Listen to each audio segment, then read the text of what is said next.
할렐루야. 주님 재현 여러분을 주님의 이름으로 환영하고 또 축복합니다. 오늘 여러분 크리스마스 이제 대림절 네 번째 주일로 다 아름답게 입고 오셨어요. 우리 양옆 사람을 보면서 참 이렇게 얘기합시다. 참 아름답습니다. 참 아름답습니다. 참 아름답습니다. 우리 이 시간 찬양으로 나아갈 때 우리 겉모습뿐 아니라 우리의 마음도 하나님 보시기에 기뻐할 만한 마음으로 하나님께 예배할 수 있는 이 시간 되어지기를 간절히 소망합니다. 우리 조금 어려울 수 있는데 함께 이 찬양 함께 배워가면서 찬양하겠습니다. 햇살보다 밝게, 햇살보다 밝게 빛나는 주의 영광. 동방박사들 찾아왔네. 천사 찬송 소리 들의 목동들에게 주나신 소식을 전하네. 엎드려 절하세.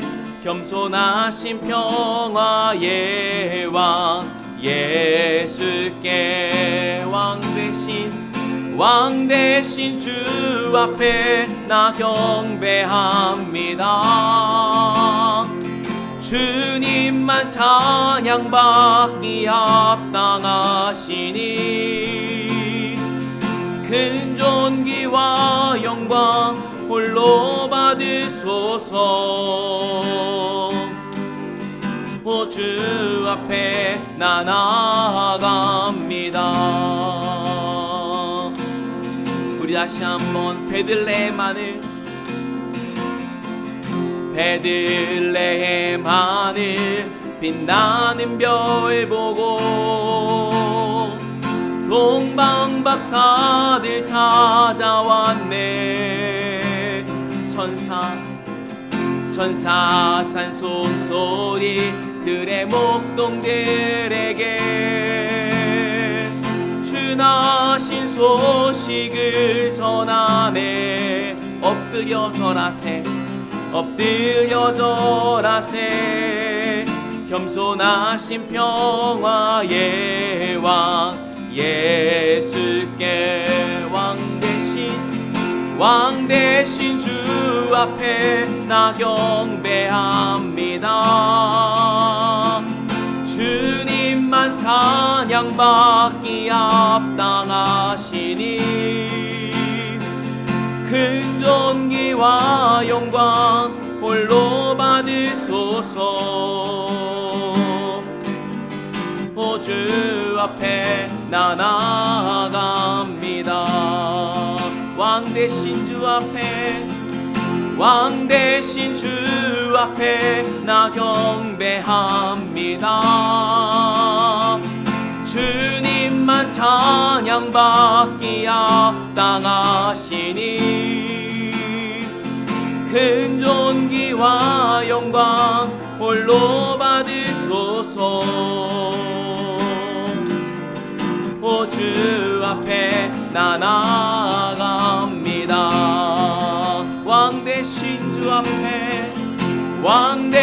주 앞에 나 경배합니다. 주님만 찬양받기 합당하시니 큰 존귀와 영광 홀로 받으소서. 주 앞에 나 나아갑니다. 주 앞에 나 나아갑니다.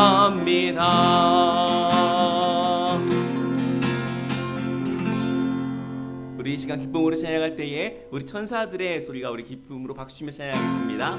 천사들의 노래가 하늘에서 들리니 산과들이 기뻐서 메아리쳐 영광을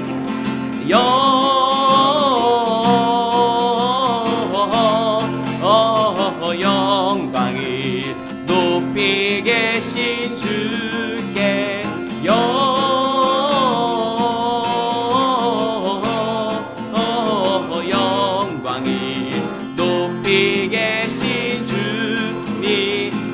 한번 천사들의 노래가 천사들의 노래가 하늘에서 들리니 산과들이 기뻐서 메아리 쳐 영광을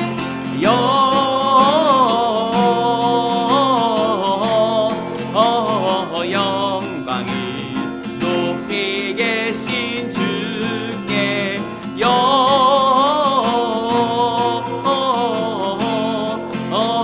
영광을 높이 계신 주님께 한밤중에 목자들 한밤중에 목자들 자기 열을 지킬 때 아름다운 노래가 청하게 들린다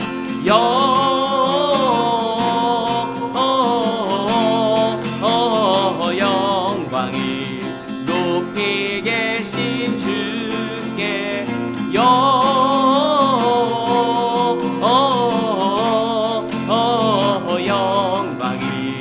높이 계신 주님께 베들레헴 달려가 나신 아기 예수께 꿇어 경배합시다 전생하신 아기께 영광을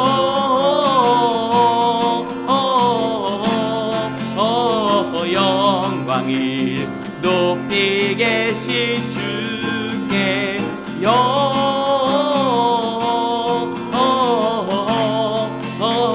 영광을 높이 계신 주님께 참 반가운 성도여 다 이리 와서 베들레헴 성내에 가보 저 구유에 누이신 아기를 보고 엎드려 절하세 엎드려 절하세 구세 다시 한번 참 반가운 성도여 다 이리 와서 베들레헴 성내에 가봅시다 구유에 누이신 아기를 엎드려 절하세 엎드려 절하세 엎드려 절하세 구세 주났네 아멘. 그 주님의 오심을 기다리는 가운데 우리가 그 무엇보다 잊지 말아야 될 것은 바로 우리를 향한 그분의 사랑인 줄 믿습니다.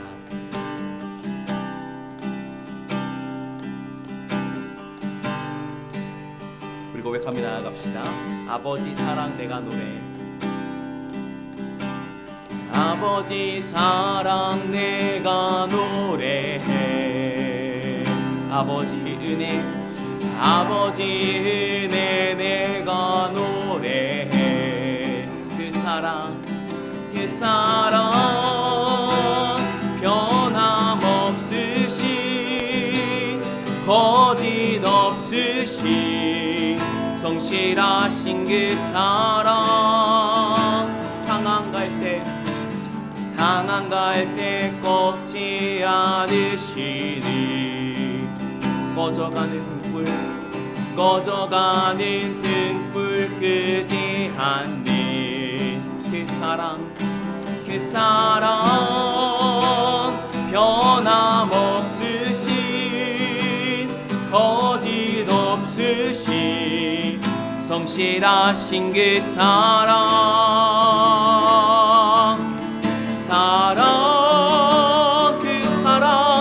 그 사랑 날 위해 죽으신 날 위해 다시 사신 예수 그리스도, 그 사랑 죽음도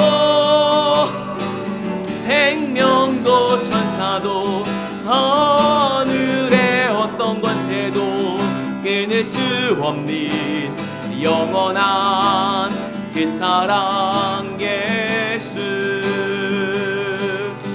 우리 다시 한번 찬양합니다. 아버지 사랑, 아버지 사랑 내가 노래해,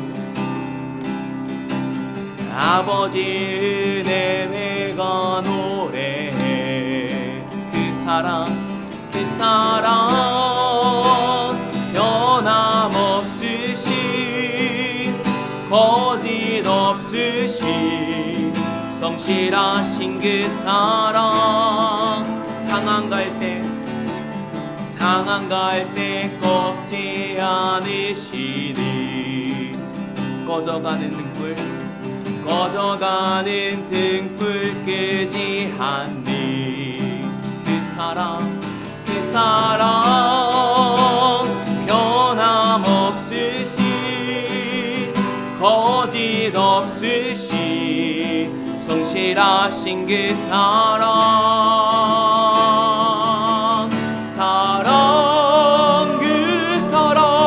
그 사랑 날 위해 죽으신, 날 위해 다시 사신 예수 그리스도, 다시 오신 그 사랑. 죽음도 생명도 천사도 하늘의 어떤 권세도 끊을 수 없는 영원한 그 사랑 예수. 그 사랑, 그 사랑 날 위해 죽으신, 날 위해 다시 사신 예수 그리스도, 다시 오신 그 사랑. 죽음도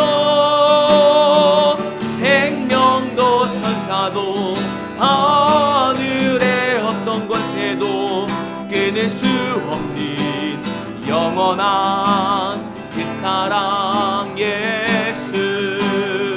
우리 이 시간 예배드리며 기도하며 나아갈 때에 우리의 영원한 소망과 사랑 되시는 그 주님을 이 시간 깊이 묵상하고 또한 그 주님의 사랑 우리 마음 가운데 채워지는 복된 예배의 시간 되게 하여 주시옵소서. 기도하며 나아가겠습니다. 기도하겠습니다. 사랑하는 주님 감사합니다. 우리 예배자들 불러 모아주시고 대리를 네 번째 주의 중에 영광을 있으므로 우리 인도하여 주신 주님의 은혜에 감사하여 문과 신앙을 올려드리니 훌륭한 것보다 주시옵소서. 이 시간에 기도하는 가운데에 우리 마음 가운데에 끊을 수 없는 그 상하를 먹지 않으시고 거정하는 불을 끄지 않으시는 그 예수 그리스도의 사랑이 우리 마음 가운데 채워질 수 있는 복된 예배의 시간 되게 하여 주시옵소서.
하나님의 사랑이 우리에게 이렇게 나타난 바 되었으니 하나님이 자기의 독생자를 세상에 보내심은 그로 말미암아 우리를 살리려 하심이라. 사랑은 여기 있으니 우리가 하나님을 사랑한 것이 아니요 하나님이 우리를 사랑하사 우리 죄를 속하기 위하여 화목제물로 그 아들을 보내셨음이라. 아멘. 사랑과 은혜의 주님 예수 그리스도께서 하늘의 모든 영광과 보좌를 버리시고 이 땅 가운데에 우리와 함께 하시기 위해서 성육신하시고 낮은 구유에 오신 예수 그리스도의 나심을 기념하고 기억하고 다시 오심을 기다리는 대림절 네 번째 주일로 드려지는 이 예배 가운데에 오직 예수 그리스도가 십자가를 통해 우리에게 보여주신 그 십자가 사랑만 충만히 거할 수 있는 복된 예배의 시간 되게 하여 주시옵소서. 사랑은 허다한 죄를 덮는다라고 고백한 것처럼 사랑은 그 모든 죄를 덮고도 남음이 있는 그리스도의 사랑을 닮아가고 또한 그 그리스도의 사랑을 우리가 유지하고 그리스도의 사랑을 소유한 자로 살아가는 참된 그리스도인으로 살아가는 힘과 능력을 얻는 오늘 예배가 되게 하여 주시옵소서. 예수 그리스도의 이름으로 간절히 기도드립니다. 아멘.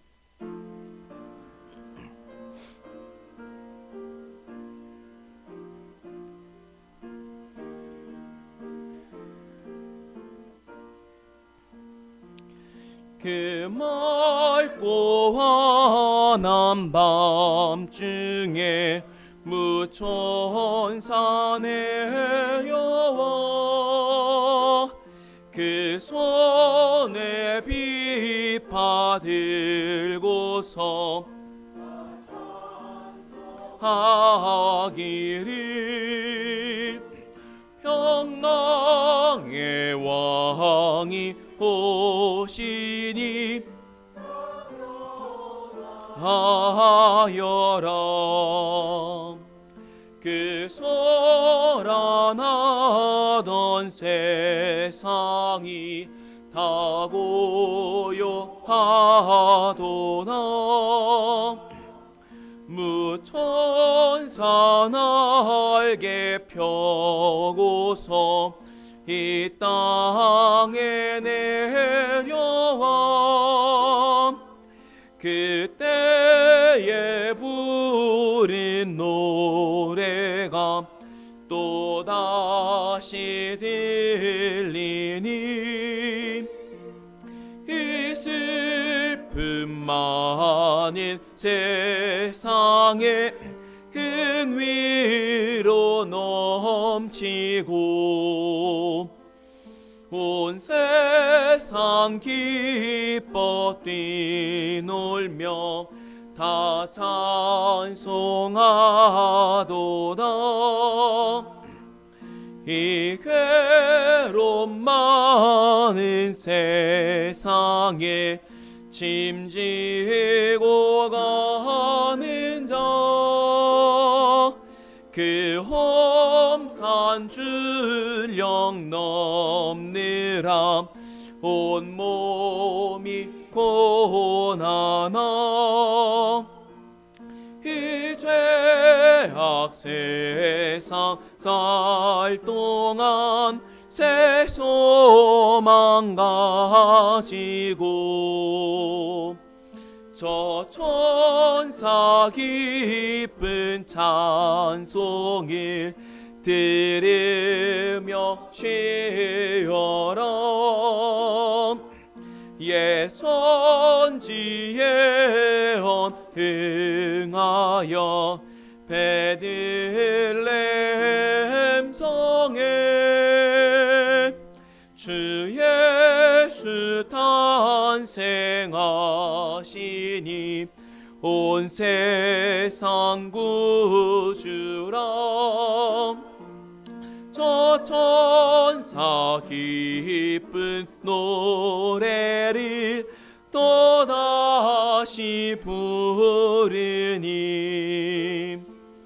온 세상 가는 사람들 다 화답하도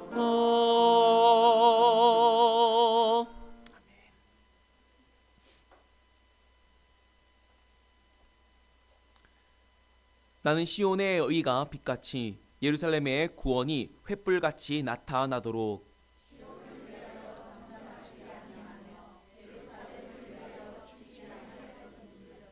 이방 나라들이 내 공의를 뭇 왕이 다 내 영광을 볼 것이요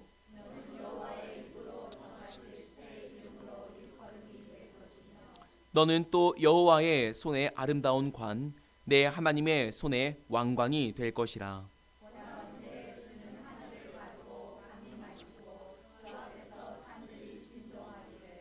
불이 섭을 사르며 불이 물을 끓임 같게 하사 주의 원수들이 주의 이름을 알게 하시며 이방 나라들로 주 앞에서 떨게 하옵소서.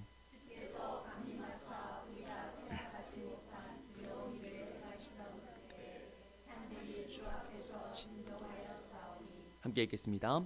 주 외에는 자기를 앙망하는 자를 위하여 이런 일을 행한 신을 옛부터 들은 자도 없고 귀로 들은 자도 없고 눈으로 본 자도 없었나이다. 아멘.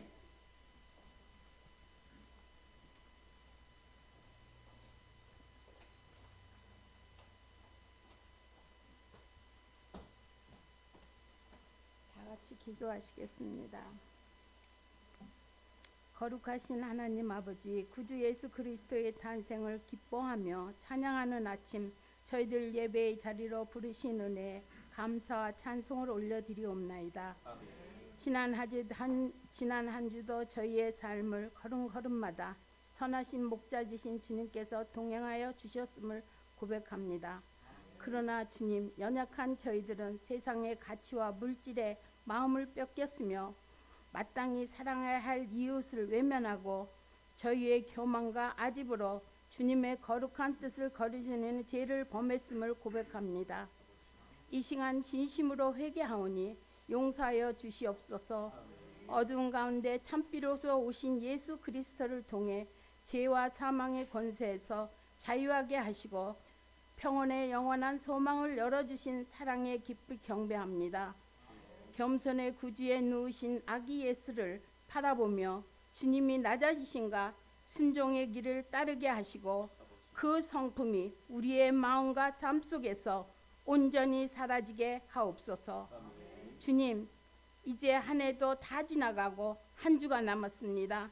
내년에도 우리가 주님이 맡겨진 사명을 감당하며 주님이 원하는 삶을 살면서 순종하는 생활에 익숙하게 하시고 주님이 주신 그 큰 사랑을 우리도 실천하게 하소서. 그리 행할 때 우리 교회가 이 지역에 세상의 빛과 소금의 역할을 온전히 감당하며 이 지역 사회에 그리스도의 사랑을 흘려보내는 진정한 복음의 교회가 되게 하옵소서.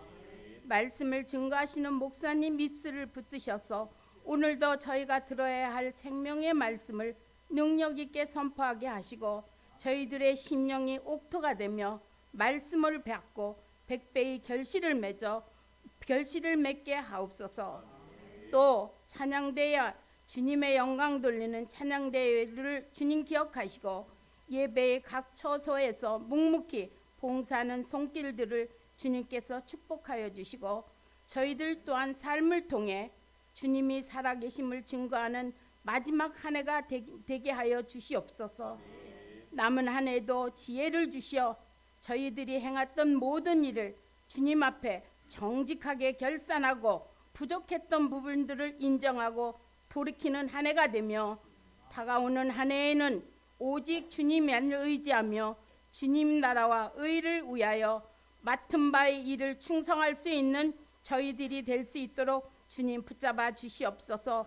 오늘도 모든 해의 일과를 주님 앞에 의탁하오니 순서마다 저희들에게 맡은 순종을 아버지 감당할 수 있도록 힘주시고 오늘도 살아서 역사하시는 예수 그리스도 이름 받들어 감사하며 기도드렸사옵나이다. 아멘.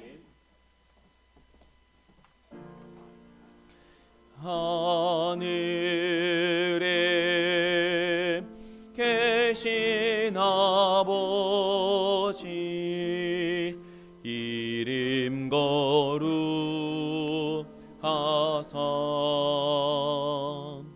주님 나라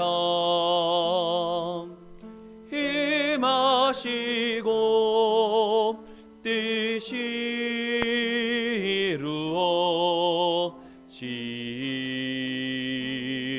이루어지이다. 일용할 양식 주시고 우리들의 큰 죄 다 용서하옵시고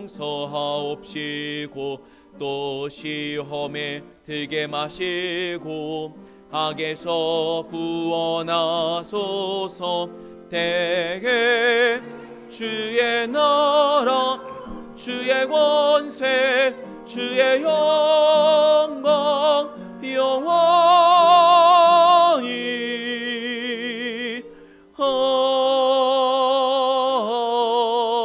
아멘.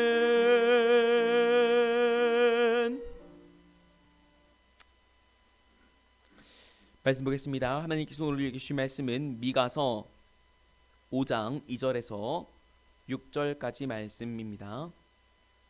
구약성경 미가서 5장 2절에서 6절까지 제가 가진 성경 구약성경 1294페이지에 있습니다. 제가 번역해 드리도록 하겠습니다. 베들레헴 에브라다야, 너는 유다 족속 중에 작을지라도 이스라엘을 다스릴 자가 내게서 내게로 나올 것이라. 그의 근본은 상고에 영원에 있느니라. 그러므로 여인이 해산하기까지 그들을 붙여 두시겠고 그 후에는 그의 형제 가운데에 남은 자가 이스라엘 자손에게로 돌아오리니 그가 여호와의 능력과 그의 하나님 여호와의 이름의 위엄을 의지하고 서서 목축하니 그들이 거주할 것이라. 이제 그가 창대하여 땅 끝까지 미치리라. 이 사람은 평강이 될 것이라. 아수르 사람이 우리 땅에 들어와서 우리 궁들을 밟을 때에는 우리가 7 목자와 8 군왕을 일으켜 그를 치리니 그들이 칼로 아수르 땅을 황폐하게 하며 니므롯 땅 어귀를 황폐하게 하리라. 아수르 사람이 우리 땅에 들어와서 우리 지경을 밟을 때에는 그가 우리를 그에게서 건져내리라. 아멘. 이 시간 성가대 나오셔서 특별 찬송 하나님께 올려드리겠습니다.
말씀 의지와 함께 기도하겠습니다.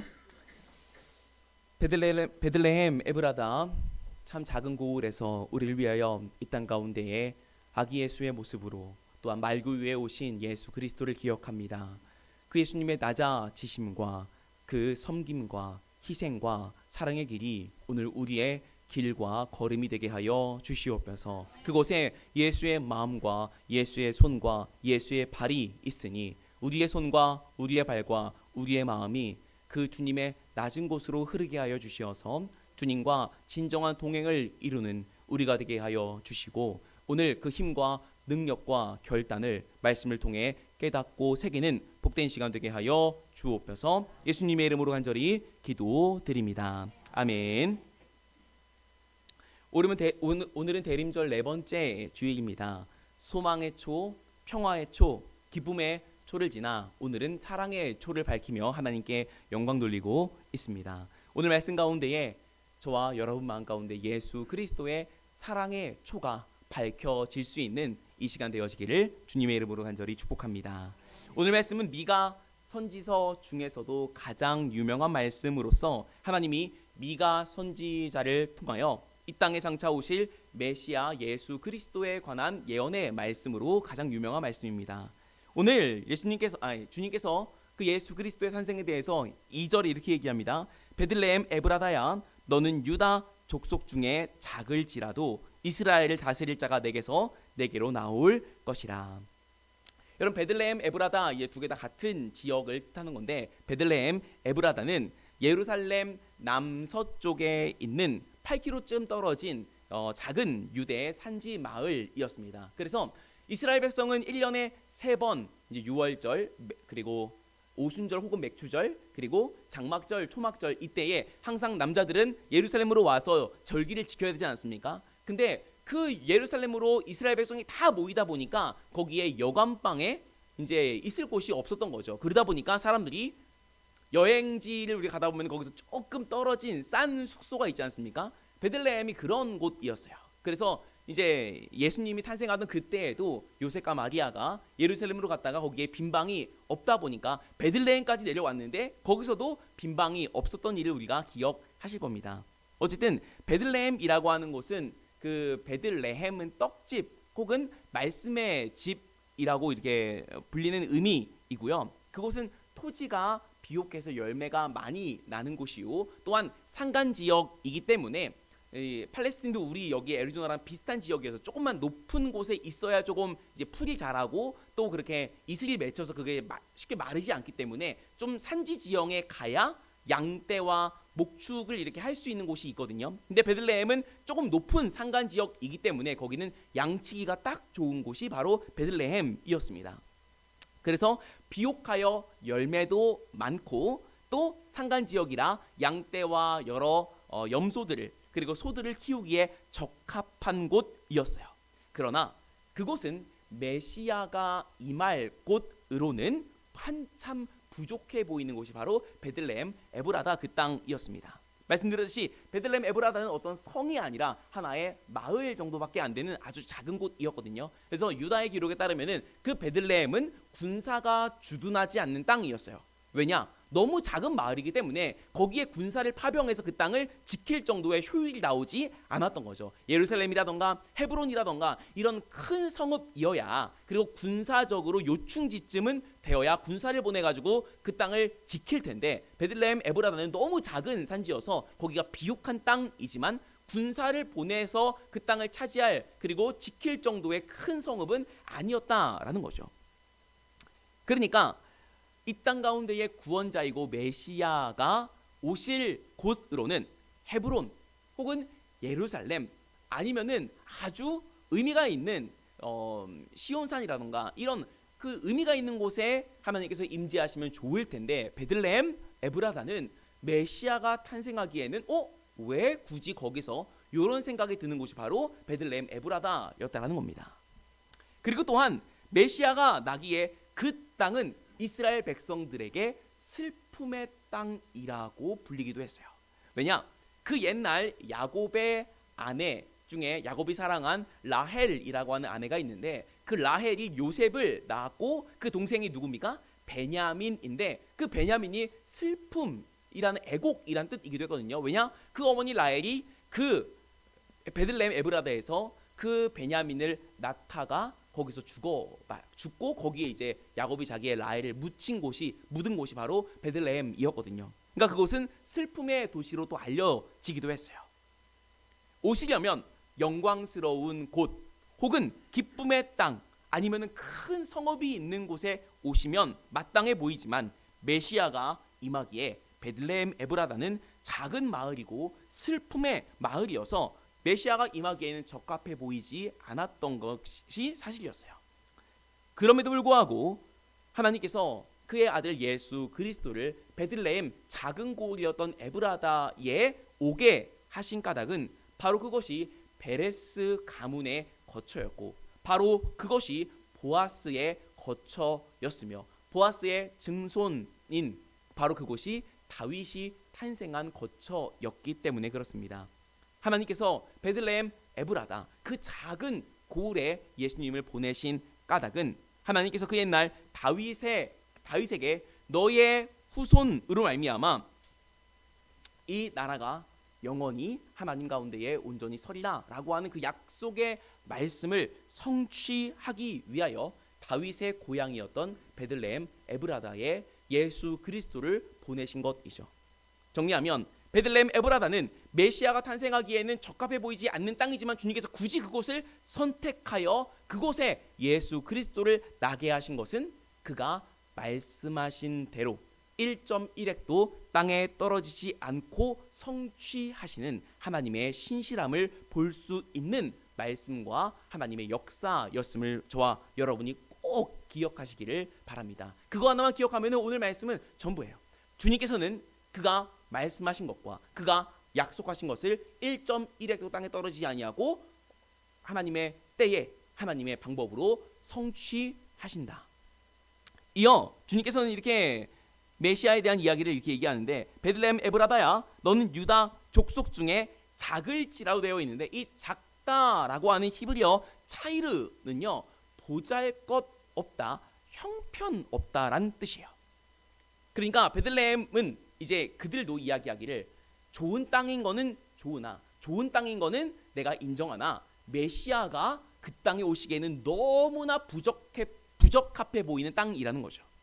여러분 그 말씀 그대로 예수님께서 이 땅 가운데에 탄생하셔서 살아가실 때에도 공생의 시간대에도 사람들에게 그런 차이르 그런 부적합한 평가를 매일매일 받았던 게 예수님의 모습이었어요.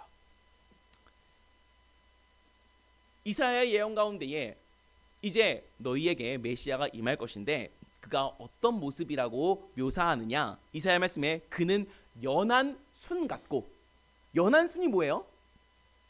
연한 순 죄송합니다. 연한 순은 비리비리해 보인다는 거예요. 그는 비리비리해 보이고 마른 땅에서 나온 뿌리 같다. 이게 뭐예요?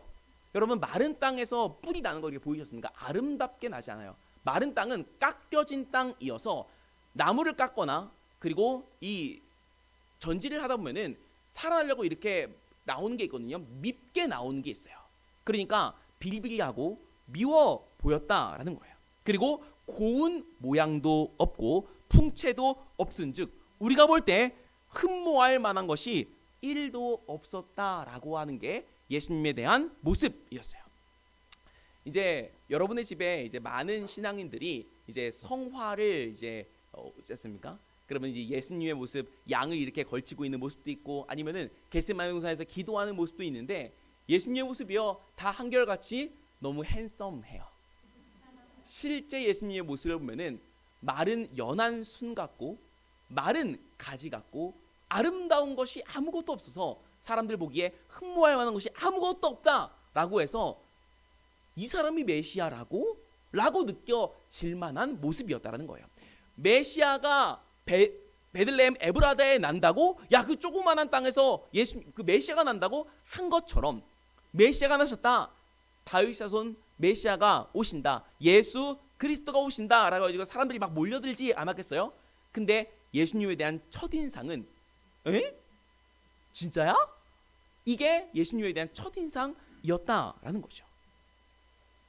그래서 오늘날 우리가 있는 성화는 다 바뀌어야 돼요. 근데 그렇게 바뀌면 팔리지 않으니까 예수님에 대한 아름다운 모습을 그려 놓은 거겠죠. 여러분, 저와 여러분도 그런 모습이 되어지길 소망합니다.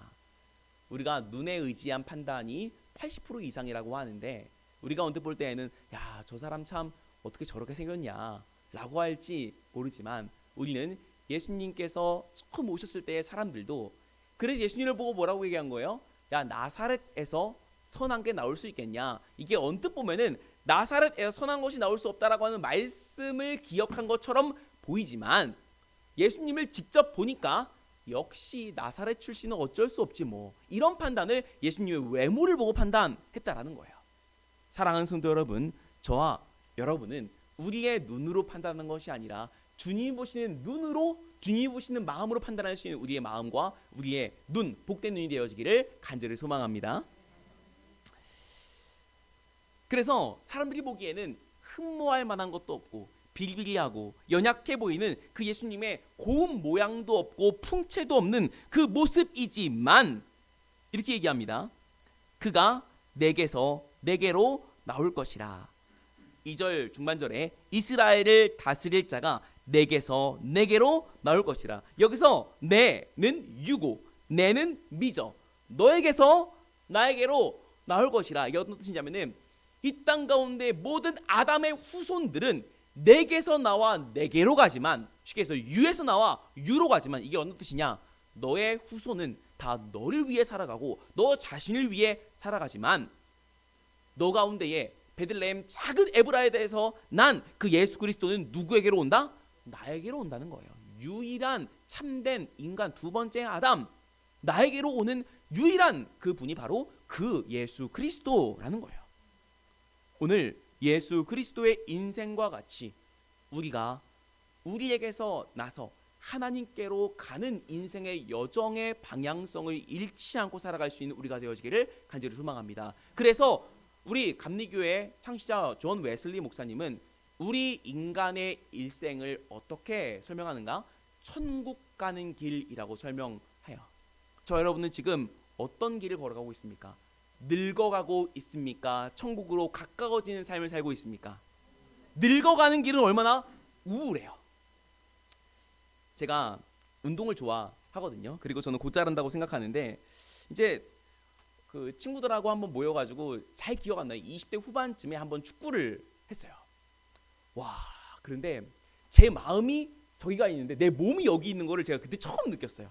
제 몸과 마음이 따로 노는 거를 느껴가지고, 와, 이해가 되십니까? 20대 후반이었습니다. 아직 뭐 벌써 지금 한 20년 가까운 시간 전인데, 와, 제 몸이 그렇게 안 따라주는 거를 느끼고, 제가 그때 20대 후반에 내가 늙었구나 이거를 느꼈는데,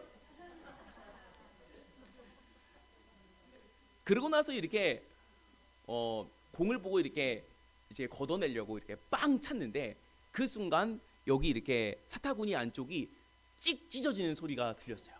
그러니까 근육이 찢어진 거예요. 그래가지고 이제 병원에 가니까 이 안쪽이 퍼렇게 다 멍이 들었더라고요.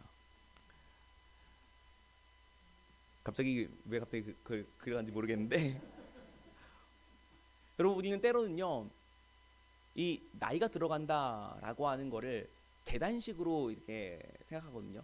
어느 순간 확 떨어지는 거를 보는 거예요. 그거를 뭐 우리는 뭐 아홉수라고도 얘기하고, 갑자기 확 떨어지는 거를 우리가 경험해요. 그때마다 우리는 그걸 어떻게 받아들이는가?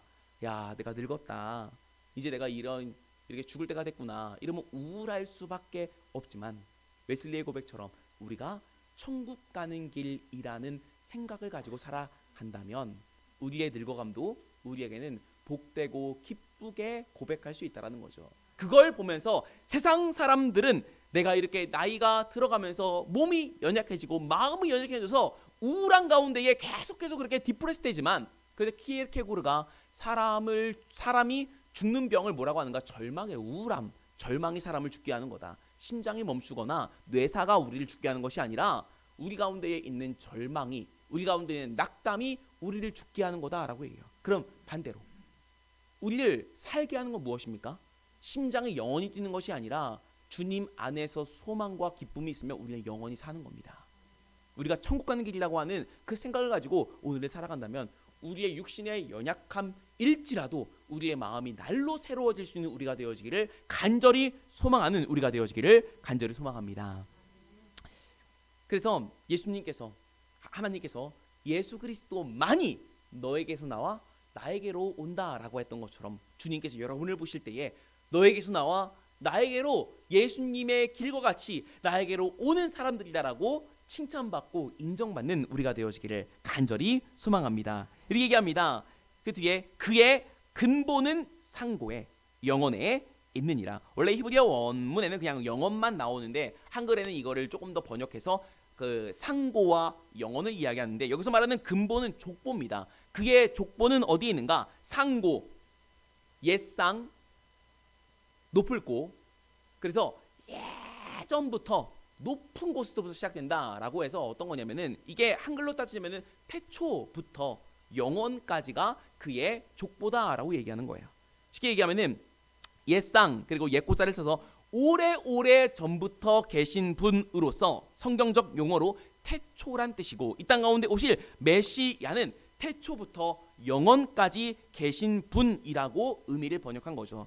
잘된 번역이라고 생각해요. 개역개정 한글 번역 가운데 대부분은 잘 못했는데 이 부분은 잘된 번역이라고 생각합니다. 태초부터 상고부터 영원까지 계신 분으로서 우리와 같이 연약한 인간의 모습으로 이 땅 가운데 오셨지만 그는 그의 근본은 하나님과 동등된 분으로서 영원 전부터 곧 태초부터 영원 후까지 계시는 바로 하나님과 동등한 분이라고 고백하고 있는 것이죠. 그리고 그분이 내려와 5절 뭐라고 얘기하는가? 이 사람은 평강이 될 것이라. 자, 평강 히브리어의 샬롬입니다. 그분은 이 땅 가운데에서 무엇이 되겠는가? 샬롬이 되겠다. 미가 선지자가 이 예언을 했던 때에는 주전 700년경이거든요. 그러니까 이 말씀을 한 후 700여 년이 지난 후 예수 그리스도 안에서 이 미가의 말씀은 성취가 되어 베들레헴 에브라다 지경 추운 겨울 한 마곡간 말 구유에서 예수님이 탄생하시고 그가 일생을 사는 30년 하고도 공생의 3년 동안에 사람들로부터 흠모할 만한 것이 없다라고 조롱받고 모욕받았지만 그는 그의 양떼를 말씀으로 먹이셨고 십자가 지심으로 죽으셨다가 사흘 만에 살아나시어 그의 제자들에게 가서 뭐라고 말씀하셨다 그랬어요? 문을 걸어 잠그고 두려워했던 제자들에게 가서 문을 걸어 잠궜지만 부활하신 예수님께서 그 문을 뚫고 들어가 제자들에게 뭐라고 얘기했어요? 샬롬, 샬롬. 그러니까 그 제자들이 깜짝 놀라죠. 귀신인 줄 알았어요. 누구냐 그랬는데 샬롬. 그 다음 예수님께서 뭐라 그래요? 내니 두려워 말라. 예수님께서 오늘 미가 5장 5절 이 사람은 평강이 될 것이라 라고 하는 말을 십자가 죽음과 대속과 부활의 영광으로 제자들에게 나타나셔서 샬롬 내니 두려워 말라 라고 하시며 이 말씀을 성취하셨던 것이죠. 이게 몇 년의 시간이라고요? 700년의 시간. 여러분 오랫동안 기다려본 시간은 어느 정도입니까? 여러분 700년 기다려보신 분 있어요? 얼마나 긴 시간이겠어요? 어쩌면 이 시간은요 잊었는가라고 생각할지 모르는 긴 시간입니다. 그래서 3절 이렇게 얘기해요. 미가는 그러므로 여인이 해산하기까지 그들을 붙여 두시겠고 메시아가 이 땅 가운데 오는 것은 여인이 해산하는 것 같을 것이라 라고 얘기하는 거예요. 얼마나 찰떡 같은 비유인지 모르겠어요. 여러분 임신을 해보시고 아이를 낳아보신 분은 공감하신 것 중에 하나가 아이가 언제 나올지 기약을 알 수가 없어요. 물론 요즘은 과학이 너무 좋아져가지고 어느 때에 난다 혹은 이제 가가지고 유도제를 맞기도 하고 그것도 안 되면 요즘은 그냥 수술로 이래 아이를 꺼내지 않습니까? 근데 옛날 여인들은 아이를 낳다가 목숨을 잃기도 하고 그리고 아이가 대략 이렇게 배가 부르면 언제쯤 나올 거라는 걸 알지만 언제 나올지 모르는 것 때문에 저는 임신을 안 해봐가지고 모르겠는데 여러분은 그때 어쩌면은 아이를 낳기 전에 부모는 불안함과 초조함이 있을지 모르겠어요. 기다리는 가운데에 불안과 초조의 시간이라는 겁니다. 또한 아이를 낳을 때 견딜 수 없는 고통이 함께하니 그거에 대한 두려움의 시간이기도 해요. 임신한 부모가 아이를 낳을 때까지의 기다리는 시간은요, 고통의 시간, 초조함의 시간, 두려움의 시간이라는 겁니다. 이스라엘 땅 가운데 메시아가 임할 때까지 이스라엘 백성이 경험할 시간은요, 그렇게 불안과 초조의 시간, 두려움의 시간이라는 거예요. 그러나 여인의 해산할 때까지의 기다림의 시간은요, 단순히 막연한 두려움과 초조함 그리고 고통의 시간만은 아닐 것은 아이를 임신하여 여인이 해산할 때를 기다리는 불안과 초조 그리고 고통에 대한 두려움도 있지만 동시에 이제 뱃속의 아이를 내가 만날 수 있다라고 하는 기대함과 그 아이와 내가 함께 하는 나날들에 대한 소망을 함께 갖는 시간이 바로 그 시간이라는 거예요. 무엇이 더 큽니까? 불안과 초조, 고통에 대한 두려움, 또 반대는 그 아이를 만날 수 있다라고 하는 기대와 소망함. 뭐가 더 커요? 소망이 더 크죠. 불안이 더 크면 뭐 아이를 어떻게 낳겠어요? 그러니까 그 시간은 불안과 초조함의 시간이지만 동시에 기대와 소망의 시간인 겁니다. 그리고 더 분명하게 이야기하면 불안과 초조를 넉넉히 이기는 기대와 소망의 시간이라는 거죠. 근데 때로는 어떤 분들은 두려움 가운데에 기대함과 소망보다 두려움이 더 클 수도 있어요. 그런데 막상 아이를 낳고 보면 어떤 마음이 듭니까? 그 모든 불안과 초조와 고통과 괴로움이 아이를 볼 때의 모든 사랑으로 말미암아 내 스스로가 위로받는 시간을 가지며 또 아이를 낳았던 부모의 이야기를 들어보면은 그 순간 누가 기억나는가? 나를 이렇게 배 아파 낳은 우리 엄마가 생각난다라고 해요. 여러분 그랬습니까? 안 그런 분들은 나빴네. 그렇게 불안과 초조함 그리고 고통에 대한 두려움도 있지만 그 시간은 기대와 소망의 시간도 동시에 있다라는 거죠.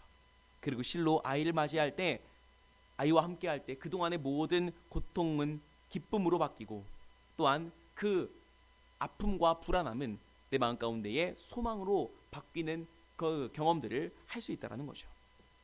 미가도 그렇다는 겁니다. 이스라엘 백성들에게 메시아가 이 땅 가운데 임할 것이라 근데 그렇게 얘기하고 700년의 시간이 지났죠. 그 오랜 시간은 이스라엘 백성들에게 메시아를 기다리는 모든 사람들에게 불안과 초조함의 시간이지만 또한 그 시간은 또한 고통과 환난의 시간이지만 그 시간은 동시에 그분이 이제 우리 가운데 오셔서 이루실 샬롬에 대한 소망과 기대함으로 그 시간들을 넉넉히 이기는 삶을 살아가라 라고 하는 메시지가 여기에 담겨 있는 겁니다. 그리고 그 날의 임함은 예수 그리스도의 초림 때와 같이 이 땅 가운데 이루어질 텐데 누가복음에 보면요 베들레헴 에브라다 그 지경 가운데에 예수님이 탄생하지 않습니까? 근데 그 가운데 예수님을 가장 먼저 이렇게 그 예배의 자리에 함께 초청한 사람이 들의 목동들이었어요. 베들레헴 그 지경 가운데 이제 들의 양떼들을 많이 칠 수 있는 곳이라 그러지 않습니까? 그러니까 거기에 목자들이 많았고요. 근데 여러분 그때 제가 말씀드린 적이 있는데 예수님 당시의 목동들은 기록에 따르면 재판의 증인석에 설 수 없는 사람들이라고 하는 평가를 얻었습니다. 그러니까 나쁘게 얘기하면은 사람 취급도 받지 못했다라는 거예요. 그러면 왜 그랬는가? 양을 치는 일은 너무나 중요한 일이고 이스라엘 모든 백성들이 1년에 최소 3번 정도는 그리고 그 이상으로 양이 준비되어야 제물을 지키는 그 양떼를 지키는 건 너무 중요한 일인데 왜 그 목동들을 그렇게 터부시했는가?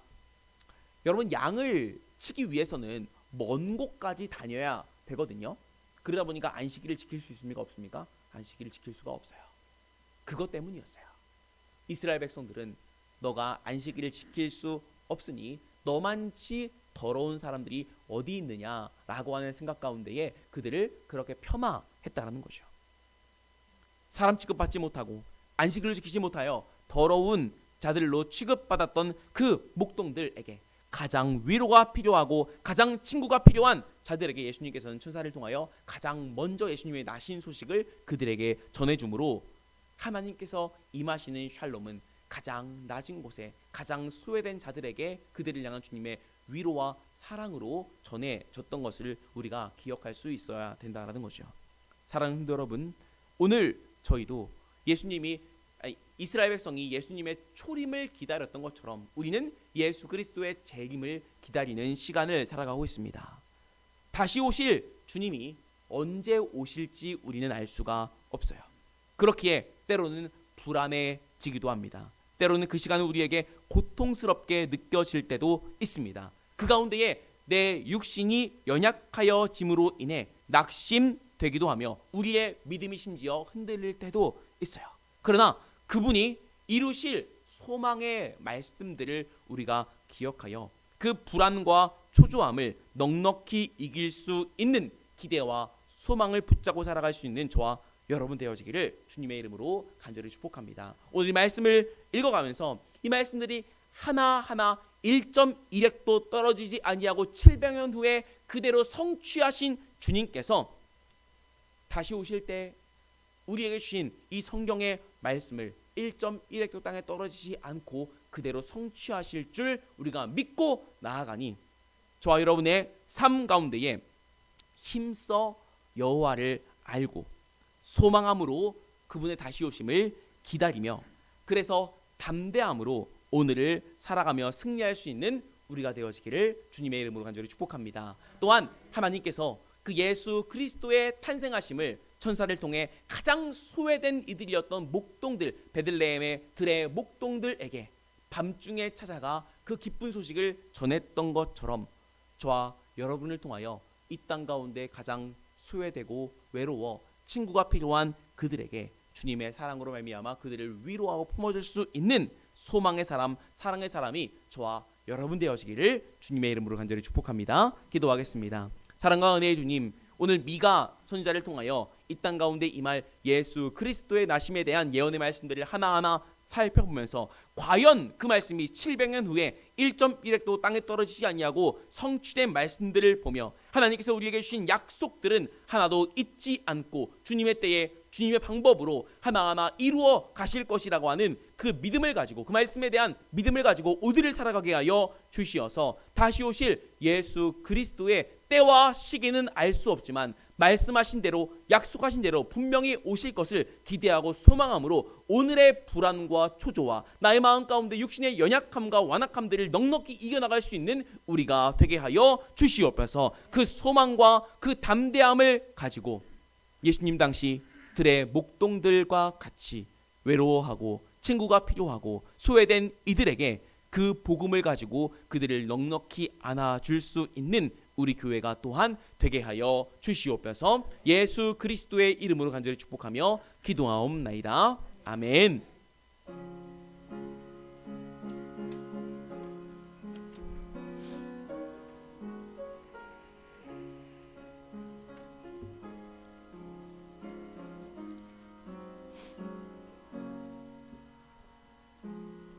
주 예수보다도 귀한 것은 없네.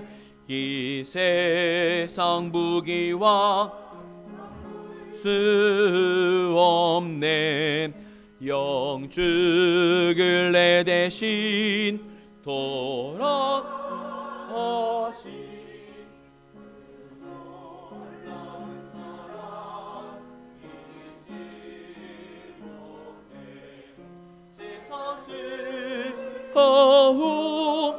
다 버리고 세상 사랑 다 버렸네.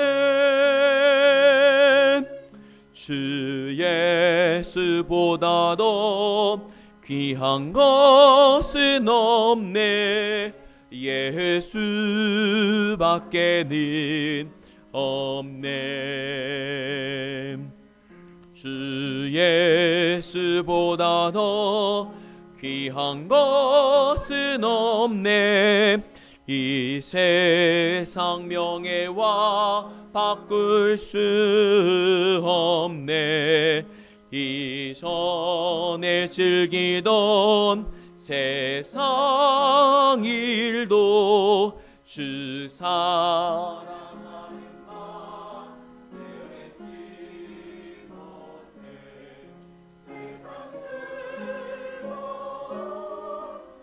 세상 버리고 세상 저런 거 버렸네. 주 예수보다도 귀한 것은 없네. 예수밖에는 없네. 주 예수보다도 귀한 것은 없네. 이 세상 행복과 바꿀 수 없네. 유혹과 핍박이 몰려와도 주 섬기는 내 맘 편치 않아.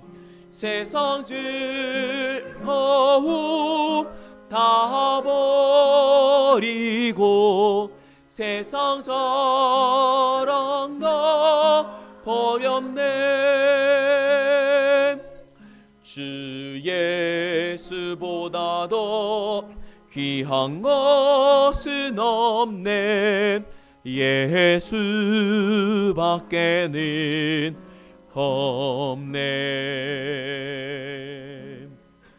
딘리엘 위해 함께 기도하겠습니다. 사랑과 은혜의 주님, 우리가 주님을 사랑하는 마음을 물질에 담아 올려드리니 주여 기뻐받아 주시옵소서. 드린 손길들마다 오늘을 살아갈 때 다시 오실 예수 그리스도에 대한 소망으로 말미암아 담력을 얻어 매일매일 승리한 삶을 살아가게 하여 주시옵소서. 그러나 우리의 삶을 살아가다 보면은 육신의 연약함, 마음의 연약함으로 인해서 낙담되어지는 그때가 있을 줄 아니, 그때마다 오늘 말씀을 기억하여 우리의 모든 삶이 천국을 가는 주님과 가까워지는 삶이라는 것을 깨달아 매일매일의 소망함을 가지고 살아가는 승리의 날들을 보내게 하여 주시옵소서. 더 나아가 우리가 예수 그리스도 안에 소망과 영생의 기쁨으로 오늘을 살아가고 있건만 그 예수 그리스도에 대한 복음을 아직 알지 못하고 경험하지 못한 이들이 교회 바깥에 많이 있으니 그들에게 예수 그리스도의 사랑을 전할 수 있는 오늘 말씀의 천사와 같은 삶을 살아가는 우리가 되게 하여 주시어서 우리가 가는 곳곳마다 예수 그리스도의 복음을 전하는 평안의 발로 살아가게 하여 주시옵소서. 예수님의 이름으로 간절히 축복하며 기도하옵나이다. 아멘. 교회 소식 전해드리겠습니다. 오늘은 대림절 4번째 주일입니다. 말씀이 육신이 되어 우리 가운데 주님의 마음을 보여주신 예수님의 사랑으로 오늘 또한 이번 한 주간을 살아가는 우리가 되어지기를 간절히 바랍니다. 새벽 예배가 이번 주 계속되는데 특별히 목요일은 성탄 감사 예배가 있는 관계로 새벽 예배 목요일은 없습니다. 그리고 성탄 감사 예배 3번에 25일 목요일 오전 10시에 이 자리에서 있습니다. 여러분 함께 참여해 주셔서 예수 그리스도에 대한 탄생의 나심을 기쁨으로 예배할 수 있는 그 시간 되기를 간절히 바랍니다. 오늘 예배 후 2025년 당회로 모이겠습니다. 그 관례를 따라 우리가 1년에 한 번 이제 점심 식사가 없고요. 여기서 준비된 떡과 이제 다과를 이제 드시면서 당회를 진행하시면 될 것 같습니다. 오늘 당회 끝나고 달력 2026년 달력 함께 가져가셔서 벽걸이용과 탁상용이 있으니까 필요하신 만큼 가져가시고 또한 전도에 또 쓰시면 좋을 것 같습니다. 그 후에 여러분 각각 가지고 오신 선물이 있을 텐데 그건 여러분이 가지고 계시다가 제가 진행하는 거에 따라서 나오셔서 함께 그 시간과 마음을 나누는 시간이 되면 될 것 같습니다. 다음 주 예배 후 여성교회 원래로 모이도록 하겠습니다. 그리고 특별히 우리 교우동정에 우리 출산 우리 문정혜 권사님 증손자 두 번째 증손자죠. 우리 대성이에 이어서 우리 대진이까지 하나님의 은혜 가운데 정말 해산함이 되었는데 우리 박수로 위로하고 격려하겠습니다. 두 번째 증손자까지 보셨어요. 우리 대단합니다. 네, 다른 광고 없으면 우리 자리에서 일어나셔서 다 함께 예배자 찬양하시고 축도함으로 모든 예배를 마치도록 하겠습니다.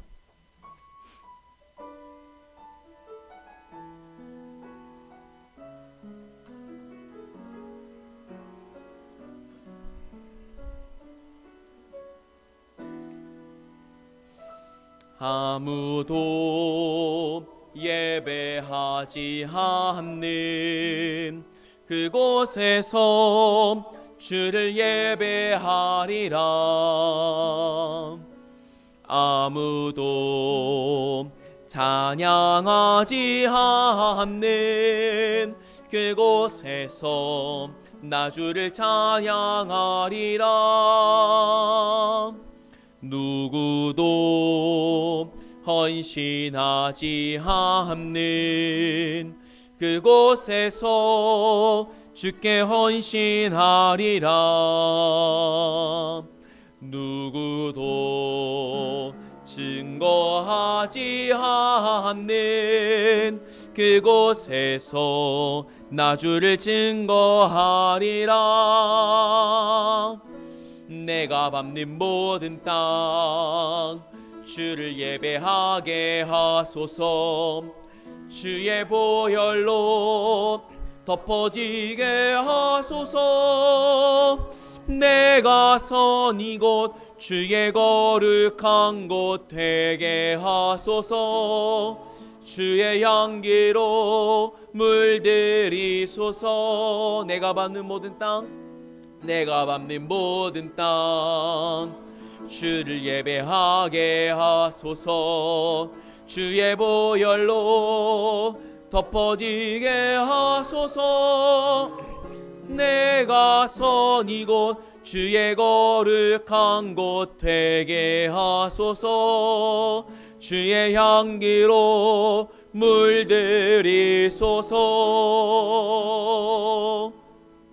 이제는 우리 주 예수 그리스도의 은혜와 그 크신 하나님의 사랑하심과 성령님의 내주 교통 인도하심이 미가 선지자를 통하여 메시아의 나심 그 예언의 소식을 전한 지 700년이 지난 뒤에 1.1획도 땅에 떨어지지 아니하고 그대로 성취하신 주님의 신실하심을 보며 다시 오실 예수 그리스도에 대한 그 말씀들이 1.1획도 떨어지지 아니하고 그대로 이루실 것을 성취하실 것을 믿고 그 말씀의 믿음 안에 담대하게 오늘을 살아가고자 결단하고 세상으로 나아가는 모든 성도들 머리머리 위에 이제로부터 영원까지 함께하여 주시옵기를 간절히 축원하옵나이다. 아멘.